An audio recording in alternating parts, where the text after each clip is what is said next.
Hello, and welcome back to the Medical Mentor Coaching Podcast. I'm Stacey Ishman, and today we're going to be talking about leading when you are not the boss, academic medicine edition. Now, if you think about all of the things you're doing, and if you're the chair of a department, great, you are leading as the boss, but you're not the boss in every room. And especially at the beginning of your career when you don't feel like you're the boss in any room, this can be really useful.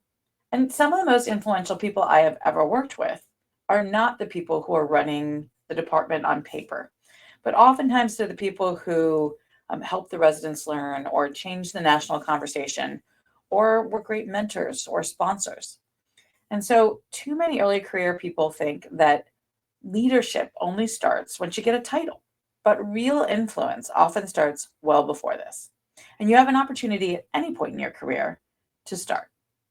Now, part of the reason this matters, excuse me, is because one, you want to enjoy your job. And almost everybody who's gone into medicine came there because they had to lead their life. They had to lead their study group. They had to lead something. In fact, every single one of us is leading a clinical encounter, whether we're leading a clinic. We are helping a patient. And there was somebody, I do coaching, obviously. And so as I started looking at it, I realized every surgeon is a salesperson. I have to tell you, this is the disease I think that's going on. Here's the solution I think you should follow. I mean, if you're a physician and you haven't had to sell somebody on the treatment you think is the right treatment, then you haven't been doing this very long. Because I'm going to tell you, every medical student's had to do this. Think about how long it takes you just to convince somebody to let you do the physical exam. I watch medical students negotiate, trying to get kids to let them look in their ears all the time. And that is a sales job. So there is leadership in every single part of being in medicine, whether you are sitting in a pathology lab and trying to get things negotiated to get the specimen to get there on time, or whether you're a medical student who's trying to look in somebody's ears for the first time in a pediatric clinic. And there is a lot that's going on in that messy middle as we talk with trainees and front desk staff and colleagues. And so, influence in the middle allows you to shape the culture and show people how you handle stress, help them learn how to handle stress. It helps you improve systems, change processes, improve patient care protocols, and it helps build your reputation early. So, I want to give you 10 ways that you can lead without a title. The first is to model the behavior you want to see. So, if you're a senior resident and you consistently prep your cases early and share key thoughts and key anatomy with the team, it gradually shifts, or maybe quickly shifts, how everybody on your team thinks the expectation is and how they prepare for the OR. And if you're someone who's sitting around and you notice that the patients are waiting too long for follow up imaging, you have the opportunity to fill some of those gaps.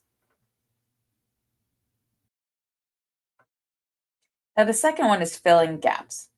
So one example is if you're in your clinic and you notice that the process flow doesn't work very well. It takes too long. The patient has to go to station A and station B and get weighed and talk to somebody else and fill out paperwork they could have done before.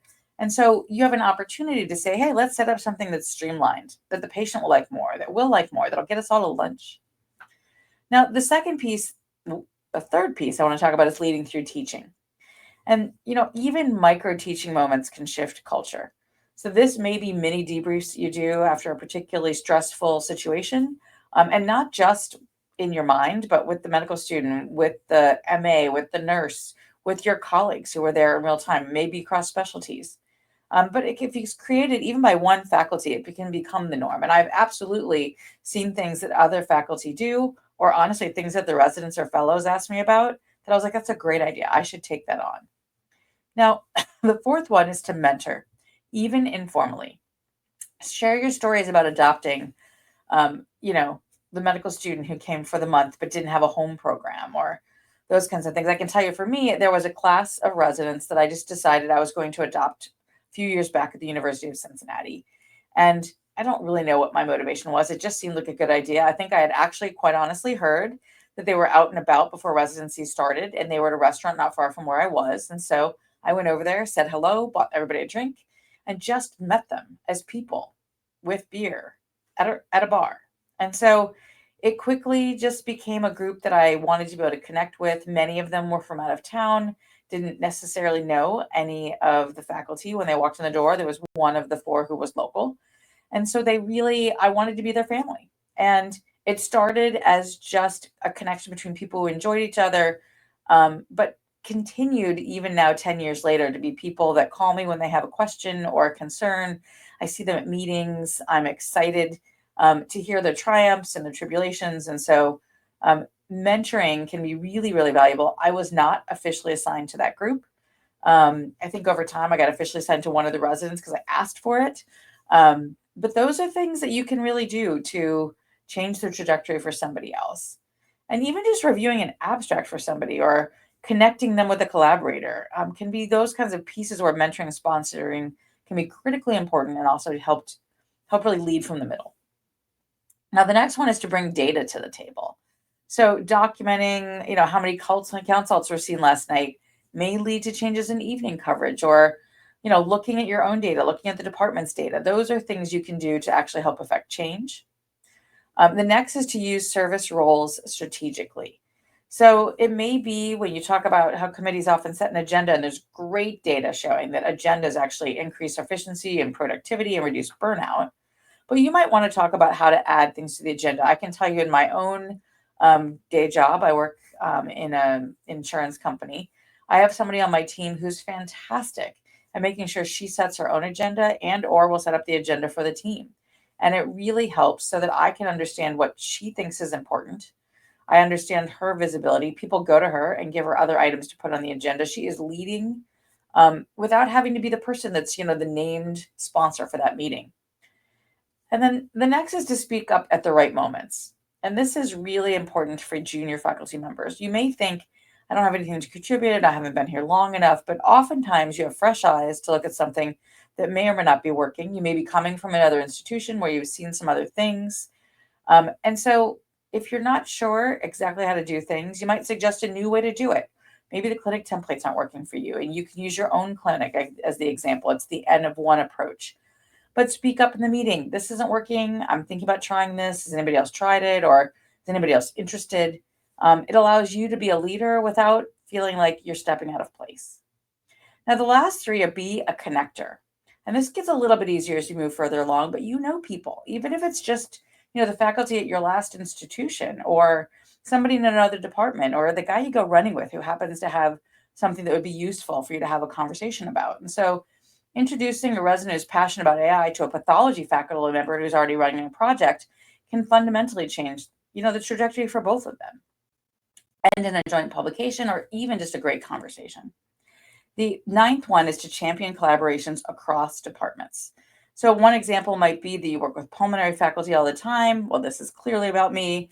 And you create a joint sleep disorder breathing clinic, or you come up with a mechanism for you to take care of Inspire patients in your clinic. Or you work with all the folks who are interested in looking at dysphagia and you come up with a feast and a dysphagia clinic. Like maybe these are all personal examples, and they are. But it's not hard for you to think about how to do that. And then as a new person coming in, there are opportunities to say, hey, I saw this work somewhere else, or I read about this, or I'm just excited at this idea and I'd love to see how we can try it. And then the 10th one is to volunteer for visible wins. So maybe suggest small wins, leading a QI project on handoff safety, or creating a template for your M&M discussion that might make things more efficient, or running a wellness check-in initiative.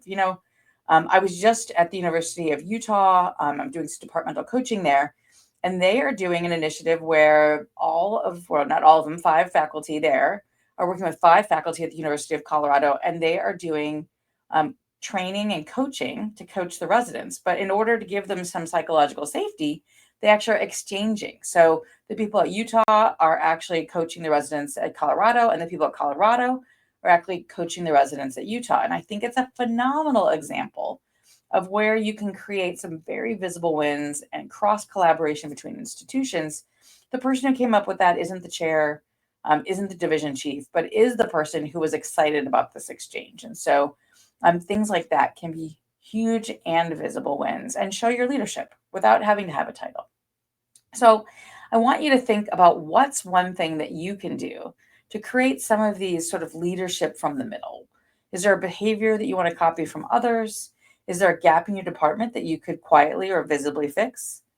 What's a project that you could solve and raise your own visibility? And so I just want you to remember that leadership is not about the title. It's about the habits that build trust and influence. Influence often comes before the title, not after. We've all been in a place where it seems super obvious to all of us that the person who deserved whatever that title might be was right in front of us. We'd seen them leading. And if you can, I want you to pick one of these 10 items and try it this month. Influence builds from those small, consistent actions. So take a swing and give it a try. I'll also tell you that if you're not sure what to do, this is where coaching can come in really, really valuable. And maybe you're feeling a little uncomfortable that this is, a little out of your wheelhouse, but you will find if you spend a little bit of time, there's lots of ways in which you have the opportunity to lead from behind. Now, if this episode was useful for you, please pass it along to somebody else who might benefit. And please rate, review, and follow the Medical Mentor Coaching Podcast, either on Apple or Spotify or your favorite app, or on YouTube.